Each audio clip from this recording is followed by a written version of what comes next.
इस लेक्चर में हम सेल्फ इंडक्टेंस को डिस्कस करेंगे, जो कि किसी भी कंडक्टर की एक प्रॉपर्टी होती है which is acting as an inductor. और इसके साथ ही साथ जब ये इंडक्टर एक डीसी सर्किट में अगर ये कनेक्टेड है, तो ये करंट अगर वहां पर तब्दील हो या चेंज हो, तो चूंकि इंडक्टेंस का जो प्रिंसिपल है उसके मुताबिक जैसे ही करंट चेंज होगा उसके अंदर एक ईएमएफ इंड्यूस हो जाएगी।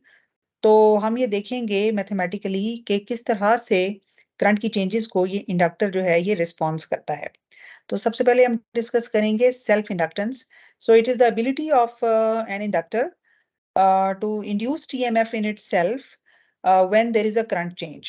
So suppose हमारे पास एक solenoid है, suppose which is an inductor, and there is already some current moving across it, and this current changes. So if I changes, तो उस वक्त डेफिनेटली चूंकि ये एक इंडक्टर है, तो आई चेंज हो जाने का मतलब है कि उससे एसोसिएटेड जो मैग्नेटिक फ्लक्स है इसके क्रॉस वो भी चेंज हो गया है। तो जैसे ही वो चेंज होगा, फैराडे लॉ जो है वो यहाँ पर इसको यहाँ पर एक्ट करेगा और there will be an EMF induced inside this inductor. तो चूंकि ये इंडक्टर के अपने अंदर ही ये ईएमएफ जो इंड्यूस हुई है, तो इट मींस के इस फिनोमेना को हम कहेंगे सेल्फ इंडक्टेंस। और ये उस वक्त होगा जब ये इंडक्टर किसी सर्किट के अंदर लगा हुआ है, कनेक्टेड है, और वहां पर करंट फ्लो इसके अंदर कर रहा है। तो इनिशियली तो ये जस्ट एक कंडक्टर ही था जिसके अंदर से करंट फ्लो कर रहा था, बट जैसे ही इसने करंट चेंजेस को सेंस किया, तो साथ ही साथ इसके अंदर एक वोल्टेज इंड्यूस हो गई जिसका मकसद उस चेंज को अपोज करना था अकॉर्डिंग टू लेंज लॉ। तो ये जो इंड्यूस्ड ईएमएफ है, ईएमएफ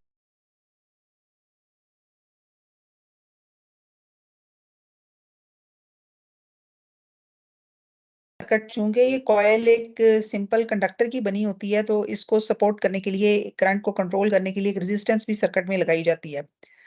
सो इट मींस के if there is a current change in this circuit, जो कि ऑलरेडी यहाँ पर कोई करंट इसमें फ्लो कर रहा था इस सर्किट के अंदर, तो डेफिनेटली अगर वो करंट किसी वजह से चेंज हो जाएगा, तो यहाँ पर सिर्फ इस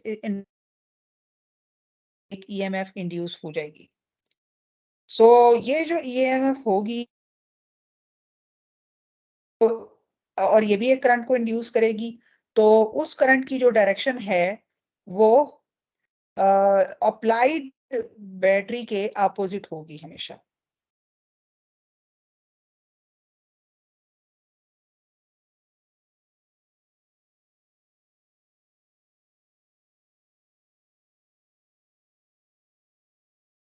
जो है ये अ, जो सर के ये अपोजिट एक्ट करती है, और ये हमेशा इंडक्टर के क्रॉस होगी, उस वक्त होगी जब इस सर्किट के अंदर किसी वजह से करंट चेंज होगा। तो सेल्फ इंडक्टेंस जो है, चूंकि आपको पता है कि इंडक्टेंस का जो फॉर्मूला है that is N phi B over I, इसको इस तरह डिफाइन किया जाता है, जबकि एन फाई बी क्या है, ये फ्लक्स लिंकेज है। तो यहां से हम फ्लक्स लिंकेज को इस तरह से लिख सकते हैं, एल इंटू आई। और ये भी आपको पता है कि जो फैराडे लॉ है that is minus N P phi B by D T. और अब ये जो एन फाई बी है, ये यहाँ पर हम इसकी वैल्यू लिख सकते हैं L I. So we can write D L I over dt. Why? Because we have put the value from, say, this is 1 into 2. So since L is a constant for a particular inductor, so we will write di by dt. तो अब ये inductance के लिहाज से हम induced EMF को एक बिल्कुल न्यू मैथमेटिकल एक्सप्रेशन, जो कि सेल्फ इंडक्टेंस के जरिए हम जिसको डिफाइन कर सके हैं। तो इंड्यूस्ड ईएमएफ का ये फार्मूला भी होता है, this is representing the self inductance inside a inductor, और EMF induced उस वक्त हो जाएगी जब करंट के अंदर कोई चेंज आएगी, यानी di by dt होगा वहां पर। और this is now equal to this formula. So these are equal. So it means कि either we change the magnetic flux or we change the current. Both cases के अंदर induced EMF produce होगी. If we change the current, तो constant of proportionality will be self-inductance. और if we change the magnetic flux, then the constant of proportionality will be the number of turns. तो ये जो formula है induced EMF का, ये Faraday law को represent करता है, और ये फॉर्मूला जो है ये सेल्फ इंडक्टेंस को रिप्रेजेंट करता है। And both are quantitatively same, यानी इन दोनों से हम जो same quantity of induced EMF है उसको हम कैलकुलेट कर सकते हैं। तो अब हम देखेंगे कि अगर ये कॉइल वाकईतन एक इस तरह के सर्किट के अंदर कनेक्टेड है जहां पर करंट चेंज हो जाता है, तो वहां पर ये कॉइल जो है ये किस तरीके से करंट की जो चेंज है उसको रिस्पॉन्स करेगी, इसका जो करंट रिस्पॉन्स है वो क्या होगा। So in this case we will discuss an R L circuit. तो ये वही सर्किट है जो अभी हमने विजुलाइज किया था। तो इट मीन्स के देर इज एन इंडक्टर और it is connected in a circuit, and we consider that it is connected to a DC voltage। और यहाँ पर हम एक स्विच को अज्यूम कर लेते हैं जिससे हम सर्किट को ऑन ऑफ कर सकते हैं। तो सपोज के ये जो स्विच है ये क्लोज है, तो अगर ये स्विच क्लोज है तो डेफिनेटली इसमें ये सर्किट ऑन हो जाएगा और इसके अंदर एक करंट फ्लो करेगा। तो अब जब करंट फ्लो करेगा तो पहले ये सर्किट ऑफ था, तो इसका और शुरू में ये ऑफ था, और जैसे ही हमने स्विच क्लोज किया तो सपोज इस सर्किट के अंदर 1 मिली एम्पेयर करंट अगर होता, तो इसका मतलब है कि जैसे ही ये स्विच क्लोज होगा तो करंट की वैल्यू 0 से जंप करके 1 मिली एम्पेयर हो जाएगी।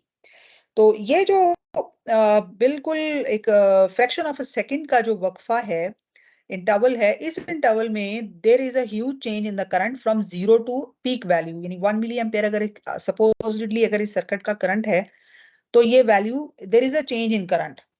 सो इट मींस कि ये चेंज इन करंट बिल्कुल एक आप यूं कह लें कि it's just like a momentary change, बिल्कुल एक सेकंड के लिए, मिली सेकंड या फ्रैक्शन ऑफ अ सेकंड के लिए यहाँ पर D by D T produce होगा। तो उस डी बाई डी टी के दौरान, यानी कि when there will be a D by D T in this circuit, जैसे ही सर्किट ऑन किया जाएगा उस वक्त ये होगा, उसके बाद ये स्टेडी हो जाएगा और फिर डी बाई डी टी वहां नहीं रहेगा और करंट कांस्टेंट रहेगा। लेकिन जब तक ये डी बाई डी टी यहाँ पर मौजूद था, उस इंटरवल के अंदर इस कॉइल में ईएमएफ इंड्यूस होगी। सो जब ईएमएफ इंड्यूस होगी तो हम देखेंगे कि ये जो कॉइल है, चूंकि ये ईएमएफ इंड्यूस ईएमएफ अपने कॉज को अपोज करती है, तो डेफिनेटली ये करंट राइज को भी कंट्रोल करने की कोशिश करेगी। यानी जैसे जैसे करंट जो 0 से 1 की तरफ जा रहा है तो ये ईएमएफ इंड्यूस साथ साथ उसको अपोज भी कर रही है। तो हम देखेंगे कि ये जो करंट का राइज है ये इतना आसान नहीं है, कॉइल रास्ते में मौजूद है और ईएमएफ इंड्यूस होने की वजह से ये करंट को इतनी आसानी से राइज नहीं होने देगी, बल्कि ये हर पॉइंट पर, हर इंस्टेंट पे उस चेंज को, करंट के राइज को अपोज करेगी। तो definitely it is responding to the change in current. So we have to see that what response of this coil um, is can be visualized graphically। यानी अगर हम इसके ग्राफ बनाएं टाइम के साथ, तो हम वो जो चेंज इन करंट है उसको कॉइल कैसे कंट्रोल कर रही है यहाँ पर, और उसमें जो ईएमएफ इंड्यूस हो रही है उस वो क्या फंक्शन कर रही है, तो इसको हम यहाँ पर कंसिडर करेंगे। तो इट मींस कि हमने सिर्फ उतने ही वक्फे के लिए सर्किट को एनालाइज करना है जिसमें करंट जो है वो 0 से अपनी पीक वैल्यू तक पहुंच गया है, और ये फ्रैक्शन ऑफ अ सेकंड में हो सकता है, यानी सेकंड के इंतहाई छोटे इंटरवल के अंदर ये इवेंट अकर करता है यहाँ पर। तो अगर हम इस सर्किट का एनालिसिस करें तो ये जो ये हमारे पास जो है ये अप्लाइड वोल्टेज है और ये इंड्यूस्ड ईएमएफ है यहाँ पर जो प्रोड्यूस होगी। तो अब जैसे ही हम इस सर्किट को ऑन करेंगे तो करंट 0 से 1 की तरफ बढ़ना शुरू कर देगा। तो अगर मैं इसके ऊपर केवीएल अप्लाई करूं तो केवीएल मुझे ये बता रही है कि ये बल्कि लेट्स डिनोटेड विद V। तो KVL के मुताबिक हम लिख सकते हैं that V applied is equal to voltage drop in the resistor plus voltage drop in the coil। तो जो रेजिस्टर है वो तो ओम लॉ को ओबे कर रहा है, तो उसका जो वोल्टेज ड्रॉप है वो IR से हम उसको डिनोट कर सकते हैं। लेकिन जो कॉइल है ये फैराडे लॉ को ओबे कर रही है, इसमें जो वोल्टेज इंड्यूस हो रही है वो फैराडे लॉ के मुताबिक हो रही है। अदरवाइज तो ये सिर्फ एक कंडक्टर ही है और जस्ट करंट को ये जो है वो फ्लो करने दे रहा है और इसकी रेजिस्टेंस ना होने के बराबर होती है, इसलिए इसके क्रॉस कोई वोल्टेज नहीं होगी। वोल्टेज इसके क्रॉस हमेशा तब होगी जब इसके अंदर ईएमएफ इंड्यूस होगी, और ईएमएफ तब इंड्यूस होगी जब करंट बढ़ रहा है या करंट ड्रॉप हो रहा है। तो अभी हम उस केस को देख रहे हैं जिसमें स्विच ऑन किया हमने सर्किट और करंट बढ़ रहा है, तो उस सूरत में ये फैराडे लॉ को ओबे कर रही है और इसकी जो इसके अंदर जो इंड्यूस्ड ईएमएफ है वो डेफिनेटली इसकी सेल्फ इंडक्टेंस के मुताबिक इस फार्मूले पर डिपेंड कर रही है। तो डेफिनेटली हम जो है वो इसको इस इक्वेशन में दोनों वैल्यूज पुट कर देते हैं। So that would B V applied और it would be IR minus L DI by DT। तो ये अब हम इसको जो है यहाँ पर इंसर्ट कर देते हैं और उसके बाद हम इसको अगर रीअरेंज कर लें तो रीअरेंज करने से we can write it like this that V minus IR equal to minus L DI by DT and we consider only its magnitude since, तो हम इसका सिर्फ मैग्नीट्यूड लेंगे तो हम इसके माइनस साइन को डिस्कार्ड कर देंगे। तो in this case this formula can be written as DL by DT equal to V minus IR। Okay, अब हम इसको इस इक्वेशन को रीअरेंज कर सकते हैं। चूंकि DI लेफ्ट हैंड साइड पर मौजूद है तो हम I वाली टर्म को इसके नीचे ले आते हैं और DT को हम दूसरी तरफ ले जाते हैं और फिर हम इसको फर्दर रीअरेंज कर सकते हैं इस तरीके से कि लेफ्ट हैंड साइड पे हम सिर्फ यही वाली एक्सप्रेशन रहने दें और दूसरी साइड पर हम L को ले जाएं नीचे डिनोमिनेटर में। अब ये चूंकि एक तरफ DI है दूसरी तरफ DT है तो हम इंटीग्रेट कर देते हैं इसको, इंटीग्रेटिंग ऑन बोथ साइड्स। तो इनको इसको इंटीग्रेट करने से what do we get? Obviously we will first put the sign of integration on both sides just to show that we are integrating and अब ये चूंकि डिनोमिनेटर में आई है तो इसका आंसर आ जाएगा ln of V minus IR और फिर चूंकि इसके ऊपर इंटीग्रेशन हो रही है तो माइनस IR की डिफरेंशिएशन से हम नीचे इसको कर देंगे डिवाइड, तो IR की डिफरेंशिएशन हो जाएगी R और ये माइनस साइन यहां पर हमारे पास आ जाएगा और DT की इंटीग्रेशन होगी T, तो ये 1/L T और राइट हैंड साइड पर हम कांस्टेंट ऑफ इंटीग्रेशन भी लिख देते हैं। तो अब हम यहाँ पर ये जो कांस्टेंट ऑफ इंटीग्रेशन है चूंकि हमने लिमिट्स नहीं लगाई, तो जब हम लिमिट्स नहीं लगाते तो फिर हम कांस्टेंट ऑफ इंटीग्रेशन फाइंड करते हैं। तो यहाँ पर कांस्टेंट ऑफ इंटीग्रेशन जो है ये लेफ्ट हैंड साइड पर या राइट हैंड साइड पर हम लिख सकते हैं, तो हमने इसको लेफ्ट हैंड साइड पर राइट हैंड साइड पर रिप्रेजेंट किया है। ये दोनों इंटीग्रेशंस का कॉमन यानी कि कांस्टेंट ऑफ इंटीग्रेशन है और इसको फाइंड करने के लिए हम बाउंड्री कंडीशंस अप्लाई करेंगे। बाउंड्री कंडीशंस का मतलब ये है कि जहां से हमने शुरू किया था तो हमने उस वक्त टाइम t इक्वल टू 0 पर स्विच को ऑन किया था और उस वक्त सर्किट के अंदर करंट 0 था। तो ये वैल्यूज अगर उठाकर मैं इस इक्वेशन के अंदर पुट कर दूं तो डेफिनेटली आई विल गेट यहाँ पर ये वाली टर्म हो जाएगी 0 and it would become ln of V over R और ये जो यहाँ पर t 0 होने की वजह से ये टर्म भी 0 हो जाएगी और यहाँ पर सिर्फ c रह जाएगा।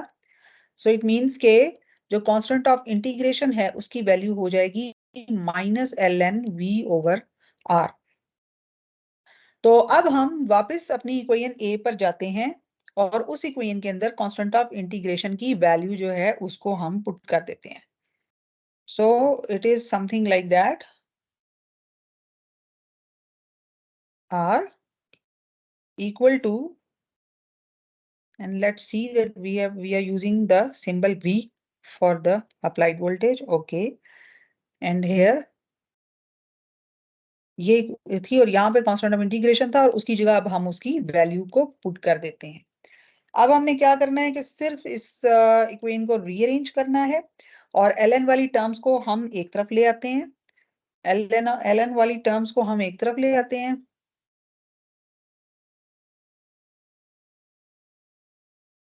और यहाँ पर आप देखिए it would be like that, और ये जो r है ये डिनोमिनेटर में ये कॉमन निकल आएगा और ये राइट हैंड साइड पर जाकर मल्टीप्लाई हो जाएगा और ये जो हमारी यहाँ पर इसको हम प्लस के तौर पे लिख लेते हैं और ये लॉग के रूल्स के मुताबिक ये डिवाइड हो जाएंगी दोनों, यानी हम लिख सकते हैं इसको ln ऑफ ये माइनस साइन भी हम मैनिपुलेट कर सकते हैं इस तरीके से कि हम जो ये जो बड़ी टर्म है v माइनस आई आर इसको प्लस का कर दें और ln ऑफ v हम इसको लिख दें और r को हम कॉमन लेके दूसरी तरफ ले जाते हैं और ये माइनस साइन हम यहाँ लिख देते हैं। तो हमने जस्ट इसको रीअरेंज किया है, नेगेटिव साइन जो है वो हम दूसरी तरफ ले गए हैं और अब हम इसको इस तरह लिख सकते हैं लॉ के रूल के मुताबिक we can divide the two values because दोनों ln हैं और डिफरेंस है तो ये हमें डिवीजन के तौर पे हम इसको लिख सकते हैं और ये यहाँ पे हो जाएगा minus r over L T. तो अब हम इसका एंटी ln यानी एक्सपोनेंशियल अगर लें दोनों तरफ, taking exponential on both sides, तो हमें ln से निजात मिल जाएगी राइट हैंड साइड पर और वो सॉरी लेफ्ट हैंड साइड पर। तो ये E ln of v minus I R over v equal to E minus R over L into T.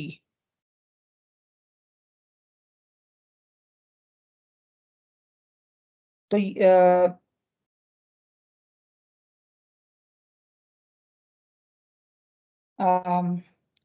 अब हम ये जो इसको दोबारा रीअरेंज कर लेते हैं, minus I R equal to over v equal to E minus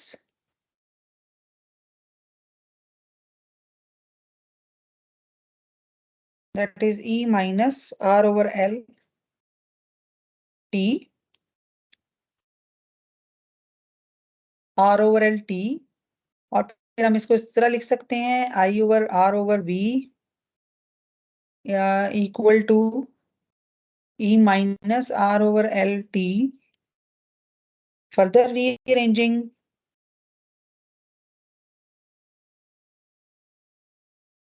minus 1 and this is minus, further minus sign अगर हम दूसरी ले जाएं तो that would be 1 minus e minus r over l into t, and then जो current है वो अब हम उसकी वैल्यू लिख सकते हैं यहाँ पे जो कि इस एक्सप्रेशन पर डिपेंड कर रही है।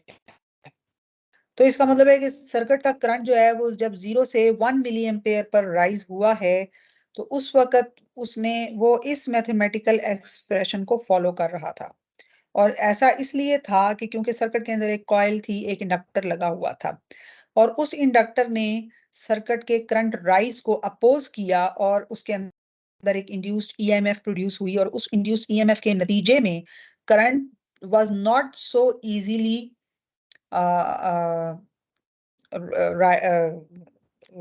rise because it is depending upon this expression।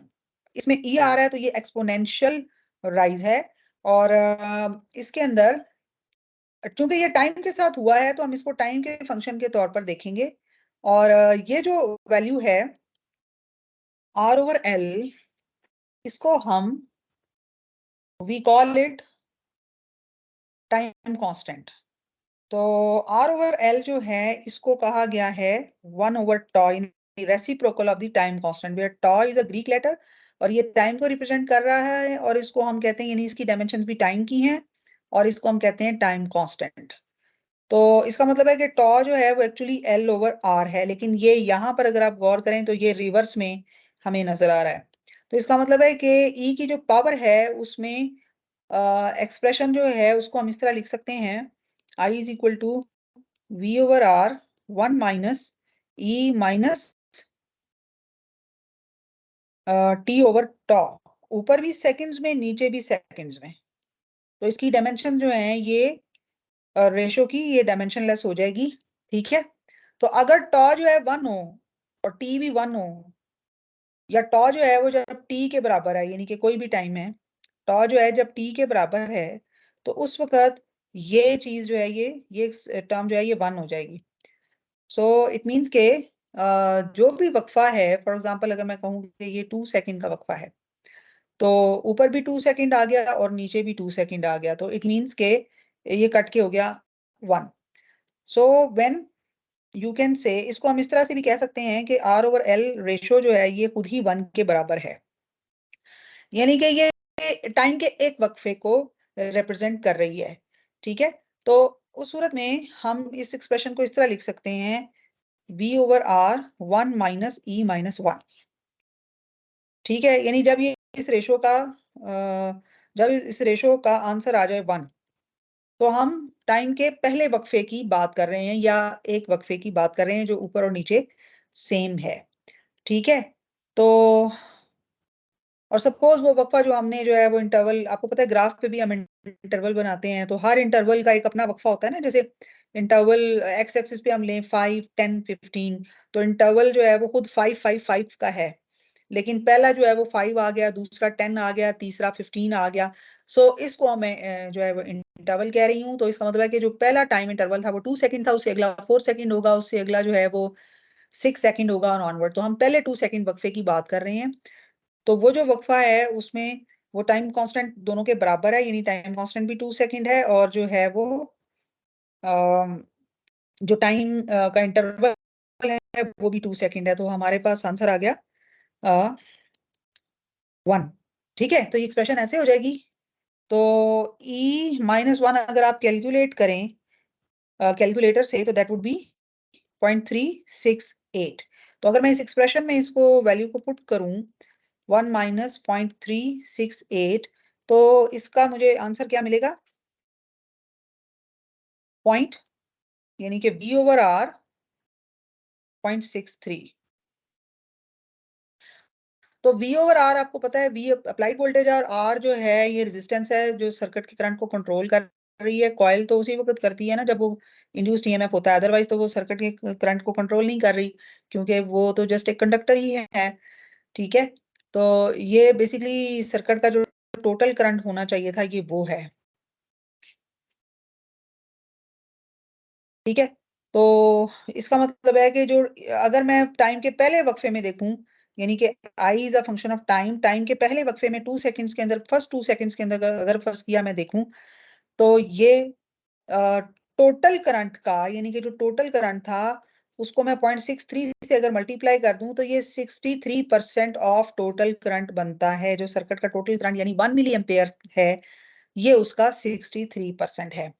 तो इसी तरह अगर ये जो वैल्यू है, ये जो एक्सप्रेशन है I is equal to V/R, जिसको अब मैं टोटल करंट सर्किट का कह रही हूं, तो मैं V/R को I लिख लूंगी 1 माइनस T/τ। तो अगर हम ग्राफ बनाएं, तो ये पहला वक्फा, ये दूसरा वक्फा आ गया और ये तीसरा वक्फा आ गया, एंड सो ऑन। ठीक है, तो अब दरमियानी जो है इंटरवल है वो सबका 2 सेकंड है, सेकंड लिख लेते हैं यहाँ पर, टी भी लिख सकते हैं जनरल फॉर्म में। ठीक है, तो 2 सेकंड, 4 सेकंड, 6 सेकंड और ये जो टाइम है ये एक्स एक्सिस पर ये वैल्यू चेंज हो रही है, और अगर हम ये कहें कि ये टॉ जो है दैट रिप्रेजेंट्स 2 सेकंड, तो मैं इस एक्सप्रेशन को यानी कि ये इन वैल्यूज के दरमियानी इंटरवल को रिप्रेजेंट कर रहा है टॉ, तो ग्राफ के ऊपर। तो इसका मतलब है कि जब हम 2 से 4 सेकंड पे जाएंगे तो इस फार्मूले में हम ये वैल्यू पुट कर सकते हैं, जैसे 4 सेकंड ओवर 2 सेकंड। तो सॉरी, ये टी ओवर टॉ है, तो इसका आंसर क्या आ जाएगा, माइनस साइन के साथ। अगर हम 2 सेकंड से 4 सेकंड पे जाएं तो ये जो इंस्टेंटेनियस करंट की वैल्यू होगी जो कि टाइम टी पे डिपेंड कर रही है, ये total into 1 minus E minus 2 के बराबर होगी। ठीक है, इसी तरह जब हमारा टाइम का वक्फा 6 सेकंड पे चला जाएगा, यानी कि तीसरे टाइम इंटरवल पे हम चले जाएंगे, उस वक्त ये एक्सप्रेशन ऐसे लिखी जा सकती है 1 माइनस ई माइनस 3। इसी तरह से अगर हम जो है 8 सेकंड्स पे चले जाएंगे तो उस वक्त ये फॉर्मूला बन जाएगा आई 1 माइनस ई माइनस 4।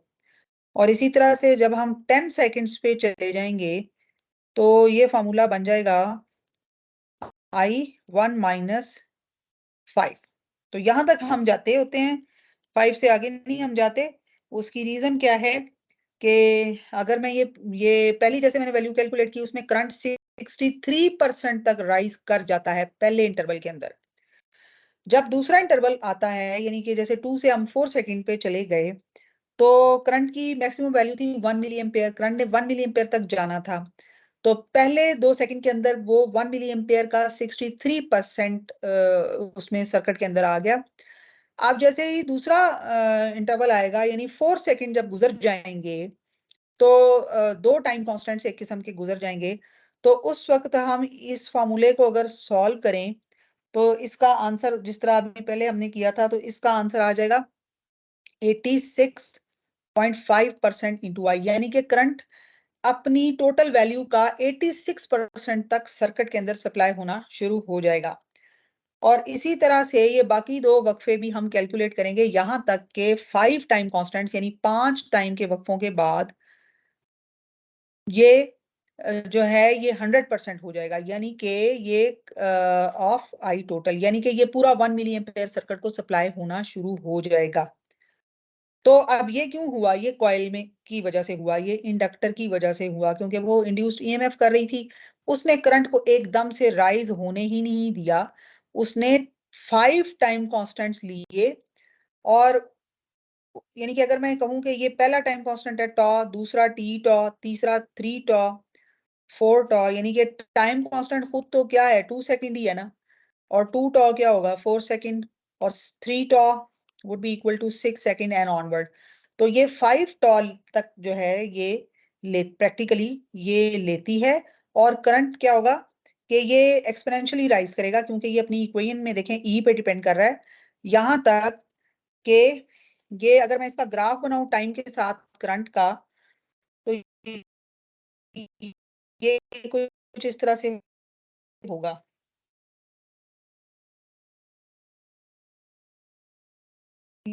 ये 5 टाइम कांस्टेंट तक हो, इसको अगर हम रिकॉर्ड करना शुरू करें उस छोटे से वक्फे में किसी तरीके से, तो आप देखेंगे कि करंट 5 टाइम कांस्टेंट्स के बाद यानी 0 से अपनी पीक वैल्यू पे चला गया है, जो कि हमने कहा था कि it should be 1 milliampere. फर्ज किया अगर ये 1 मिली एम्पेयर थी तो करंट को 1 मिली एम्पेयर होने में 5 टाइम कांस्टेंट्स का फर्क था। तो अब आप क्यूरियस हो सकते हैं कि टाइम कांस्टेंट कैसे डिटरमिन होगा। तो टाइम कांस्टेंट सर्किट की वैल्यू से ही डिटरमिन हो जाता है। किस तरीके से, अभी हमने इसको डिफाइन किया था कि वो एल और आर के ऊपर डिपेंड करता है, यानी सर्किट के अंदर आप कौन सा इंडक्टर लगा रहे हैं और कौन सी रेजिस्टेंस लगा रहे हैं। जैसे अगर मैं ये कहूं कि सर्किट के अंदर 1 किलो की रेजिस्टेंस लगी हुई है और 1 मिली हेनरी का इंडक्टेंस लगा हुआ है, तो डेफिनेटली अब इसका टाइम कांस्टेंट हम डिटरमिन कर सकते हैं ना, किस तरीके से, इस फॉर्मूले में पुट करके। तो ये 1 मिली हेनरी और 1 किलो, तो टाइम कांस्टेंट क्या होगा, time constant would be 1 second.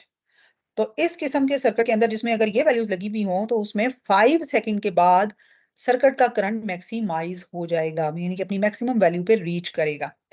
तो इसका मतलब है कि कॉइल का जो इफेक्ट है वो क्या है, वो ये है कि ये सर्किट के करंट को एक्सपोनेंशियल राइज देती है, यानी कि एक लीनियर राइज नहीं है कि बस एकदम से राइज हो गया, ऐसे नहीं है। कॉइल की वजह से, कॉइल के बिहेवियर की वजह से ये इस तरह राइज होता है एक्सपोनेंशियली। तो इसको हम आरएल सर्किट की खासियत समझते हैं और इसकी मदद से हम सर्किट के करंट्स को कंट्रोल कर सकते हैं। तो ये कॉइल का रिस्पॉन्स है और इसको हमने एक डीसी सर्किट के अंदर एनालाइज किया है। बिल्कुल इसी तरह अगर हम सर्किट के अंदर स्विच को ओपन कर दें, यानी अब सर्किट हमने ऑफ कर दिया है, पहले हमने सर्किट किया था ऑन, अब हमने सर्किट ऑफ कर दिया, तो अब सर करंट 1 मिली एम्पेयर से जीरो पे जाएगा। तो जब करंट 1 मिली एम्पेयर से जीरो पर जाएगा तो डेफिनेटली अब भी करंट में तब्दीली आएगी, यानी current 1 milliampere maximum value से एकदम से जीरो हो गया है। अब यहाँ पर D I by D T है, तो अगर D I by D T है तो इट मीन्स के ये ये जो कॉइल है ये दोबारा वोल्टेज इंड्यूस करना शुरू कर देगी और उसके नतीजे में सर्किट का जो करंट है वो आसानी से जीरो नहीं होगा, बल्कि इस तरीके से 5 टाइम कांस्टेंट लेता हुआ जीरो होगा। और बिल्कुल जैसे इसने राइज किया था एग्जैक्टली उसी तरह ये ड्रॉप करेगा, यानी अगर ये 1 सेकंड इसका टाइम कांस्टेंट था और ये 5 सेकंड इसने 5 सेकंड्स में इसने अपनी पीक वैल्यू पे पहुंचना था, तो 5 सेकंड के अंदर ही ये जीरो होगा। ये 5 सेकंड का लैप्स लेगा और उसके बाद ये जीरो होगा, ये एकदम से जीरो कतन भी नहीं होगा। तो 5 टाइम कांस्टेंट्स के बाद, और टाइम कांस्टेंट की वैल्यू क्या एल और आर पे डिपेंड करती है, यानी सर्किट के डिजाइन पे डिपेंड, आप जौन सी वैल्यूज लगाएंगे उसके मुताबिक इसका राइज एंड फॉल आप कंट्रोल कर सकते हैं।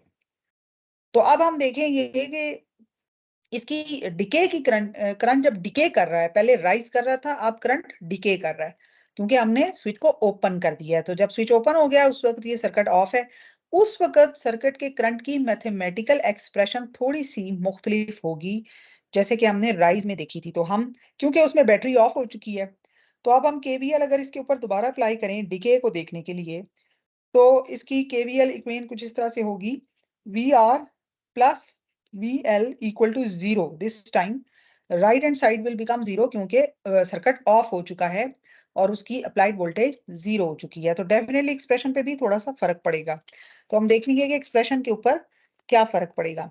तो हम सारा प्रोसीजर वैसे ही करते हैं जैसे हमने पहले किया था, फर्क सिर्फ ये है कि यहाँ पर राइट हैंड साइड अब जीरो है, यानी कि अप्लाइड वोल्टेज यहाँ पर मौजूद ही नहीं है। तो हम इसको रीअरेंज कर सकते हैं अगेन।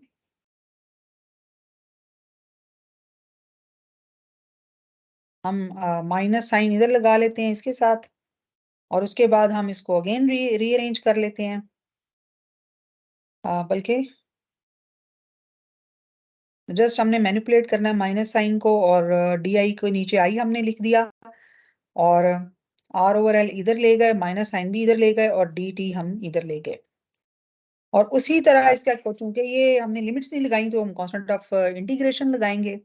तो यहाँ पर इसका आंसर आ गया ln ऑफ आई और कांस्टेंट ऑफ इंटीग्रेशन हम लगाएंगे राइट हैंड साइड पर और इसका आंसर आ जाएगा इंटीग्रेट करने से t, और यहाँ पर हम लगा देंगे कांस्टेंट ऑफ इंटीग्रेशन। अब जो बाउंड्री कंडीशन हम लगाएंगे उसमें हमने हमने कहा कि जब टाइम जीरो पर हमने इसको ऑफ किया उस वक्त करंट सर्किट के अंदर मैक्सिमम था, यानी आई नॉट था, suppose that was the maximum current, यानी 1 मिली एम्पेयर करंट उसके अंदर मौजूद था जब हमने इसको काउंट करना शुरू किया। तो अब हमने सर्किट ऑफ किया यानी टाइम जीरो वहां पे स्टॉप वॉच पे ले लिया और उस वक्त सर्किट के अंदर 1 मिली एम्पेयर करंट था, यानी आई नॉट करंट था, मैक्सिमम करंट था। तो अब हम अगर इन वैल्यूज को इस इक्वेशन के अंदर पुट करें तो L N of I nought, और यहाँ पे ये जीरो हो जाएगा टाइम वाली, क्योंकि हमने जब टाइम जीरो लिया है यहाँ पर जब हमने काउंट करना शुरू किया था, तो अब सी की वैल्यू क्या हो जाएगी L N of I nought. तो अब हम इसको अपनी जो मेजर एक्सप्रेशन है उसके अंदर दोबारा पुट कर देते हैं। हमारी एक्सप्रेशन ये निकली थी R over L T plus, और यहाँ पे कांस्टेंट ऑफ इंटीग्रेशन हमने लगा दिया L N of I nought. तो अब again what we will do, just rearrange the values और हमने ln वाली वैल्यूज एक तरफ इकट्ठी कर ली और बाकी हम दूसरी तरफ ले गए, और यहाँ पर ऑलरेडी एक माइनस साइन आ रहा था, इधर भी आ रहा था, और ये हमने लॉग के जो रूल्स है उनके मुताबिक इसको आई ओवर आई नॉट लिख लिया, और इसको हमने लिख लिया minus R over L into T, और that would be equal to ln of I minus I not R over L T. और दोनों तरफ हम अगर एक्सपोनेंशियल फंक्शन ले लें तो ln और एक्सपोनेंशियल फंक्शन आपस में कैंसिल हो जाएंगे, और यहाँ पे रह जाएगा सिर्फ आई, और इधर ये आ जाएगा एक्सपोनेंशियल आई नॉट कांस्टेंट है, और ये आ जाएगा, बल्कि हमें पहले आई नॉट अभी हम उधर नहीं लेके जाते, इधर ही पहले लिखते हैं, और पहले हम इसको ln से रिमूव करेंगे, यानी कि एक्सपोनेंशियल फंक्शन दोनों साइड पे लेंगे, तो ये minus R over L T हो जाएगा।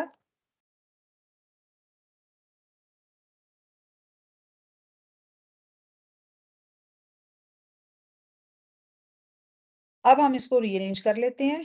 दोनों साइड पर याद रखिए हमने एक्सपोनेंशियल फंक्शन लिया है, और उसके नतीजे में लेफ्ट हैंड साइड पे ln कैंसिल हो गया और राइट हैंड साइड पे e आ गया, यानी एक्सपोनेंशियल आ गया minus R over L T. अब अगर आप गौर करें तो ये एक्सप्रेशन है, यानी आई जब जीरो की तरफ जा रहा है, यानी डिके हो रहा है, जब सर्किट ऑफ कर दिया गया है उस वक्त 1 मिली एम्पेयर से जीरो जब आ रहा है तो उस वक्त इस एक्सप्रेशन को फॉलो करेगा। और उसी तरह से 5 टाइम कॉन्स्टेंट्स में इस सर्किट का करंट जीरो होगा। और ये जो टाइम कॉन्स्टेंट्स हैं ये क्यों है? कॉइल के बिहेवियर की वजह से, क्योंकि कॉइल जो है वो चेंज इन करंट को अपोज करती है। अच्छा, अब दोनों कंडीशंस के अंदर जब सर्किट ऑन हुआ तो करंट चेंज कब हुई? जब 0 से 1 पे गया, यानी मैक्सिमम करंट हुआ। उसके बाद वो करंट कांस्टेंट हो गया क्योंकि हमने डीसी बैटरी लगाई हुई थी। जब ये करंट कांस्टेंट हो गया तो साथ ही ये फिनोमेना गायब हो जाएगा, और जो कॉइल है उसके अंदर जो है वो इंडक्टेंस का अमल होना बंद हो जाएगा, और वो एक सिंपल कंडक्टर रह जाएगी जैसे कॉपर वायर होती है, और जस्ट उसके अंदर से नॉर्मल करंट गुजरेगा। और इसी तरह जब आप स्विच ऑफ करेंगे तो सिर्फ उस वक्त ये इंडक्टेंस का फिनोमेना अमल करेगा, और सिर्फ उस वक्त जो है वो सर्किट के करंट को कंट्रोल करेगी। जब इन द बिटवीन कंडीशंस जो होंगी, इन बिटवीन कंडीशंस जो है उसके अंदर ऑन और ऑफ कंडीशन नहीं है, सर्किट का करंट कांस्टेंट है, there is no change in current, there is no inductance in the coil, and it is simply a conductor. तो उस वक्त इसको पता ही नहीं है कि ये सर्किट के अंदर जो है वो करंट फ्लो कर रहा है या उसने कोई रेजिस्टेंस भी देनी है, ठीक है। It is a normal conductor. लेकिन जैसे ही सर्किट का करंट मैक्सिमम से मिनिमम पे जाएगा या मिनिमम से मैक्सिमम पे जाएगा, उस वक्त सिर्फ ये करंट को रिस्पॉन्स करेगी और इन मैथमेटिकल एक्सप्रेशंस के तहत रिस्पॉन्स करेगी। तो टाइम कांस्टेंट क्या होता है? ये वो इंटरवल होता है जिसमें भी ये वो इंटरवल होता है जिसमें करंट अपनी मैक्सिमम वैल्यू का 63% राइज कर जाता है या अपनी मैक्सिमम वैल्यू का 63% फॉल कर जाता है। और इस तरह के 5 टाइम कांस्टेंट्स में करंट मुकम्मल तौर पर अपनी मैक्सिमम वैल्यू अचीव कर लेता है या अपनी मुकम्मल तौर पर अपनी मैक्सिमम वैल्यू से जीरो हो जाता है।